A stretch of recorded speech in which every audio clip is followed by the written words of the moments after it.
చాలా టేస్టీగా హెల్తీగా చేసుకునే జొన్న అటుకుల రవ్వ లడ్డు. ఇది ఎలా చేసుకోవాలో చూపిస్తాను చూడండి. ఫస్ట్ కళాయిలో ఒక 4 స్పూన్స్ నెయ్యి వేసుకోవాలి. ఇది జొన్న అటుకులతో తయారు చేస్తానండి. మొత్తం జొన్న అటుకులు అంటే పిల్లలు కొంచెం తినరేమో అని రవ్వ యాడ్ చేశాను. ఒక 1/4 కిలో జొన్న అటుకులు తీసుకొని అవి మిక్సీ వేసుకోవాలి. అందులోనే యాలక్కాయలు కూడా వేసుకొని మిక్సీ వేసుకోవాలి.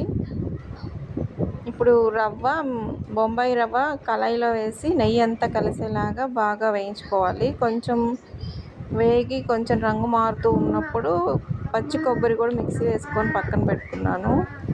పచ్చి కొబ్బరి, అటుకుల పౌడరు వేసి 3 కలిపి కొంచెం మంచి వాసన వచ్చే వరకు వేయించుతూ ఉండాలి. ఇది పిల్లలకి స్నాక్స్ లాగా బాగుంటాయండి. పిల్లలు కూడా బాగా ఇష్టంగా తింటారు. ఇది పంచదారతో కాకుండా బెల్లంతో చేస్తున్నాను. పంచదార కన్నా బెల్లం కొంచెం బెటర్ కదా, అందుకని. ఇంకా మీరు నెయ్యిలో జీడిపప్పు, కిస్మిస్ ఇవన్నీ వేసుకొని వేయించుకొని పక్కన పెట్టుకొని తర్వాత ఈ రవ్వ వేసుకోవచ్చు. నా దగ్గర అవి లేవు కాబట్టి ఇంకా అవి నేను వేయలేదు. ఇవి బాగా వేయించుకున్న తర్వాత 1/2 కేజీ బెల్లం తీసుకొని అందులో కొంచెం వాటర్ పోసుకొని తిప్పుతూ ఉండాలి.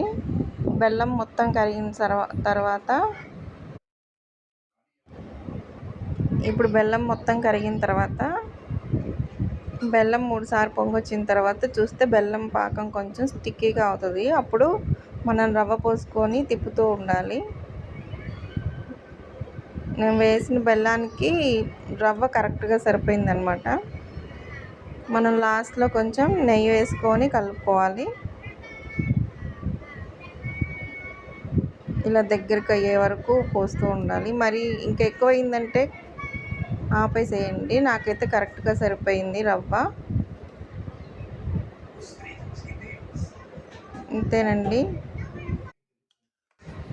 ఇంతేనండి, చాలా ఈజీగా అయిపోతుంది. ఇంకా దీన్ని వేడిగా ఉన్నప్పుడే ఉండలు చేసుకొని పక్కన పెట్టుకోవాలి. చల్లారిన తర్వాత రావు. Thank you for watching. Bye.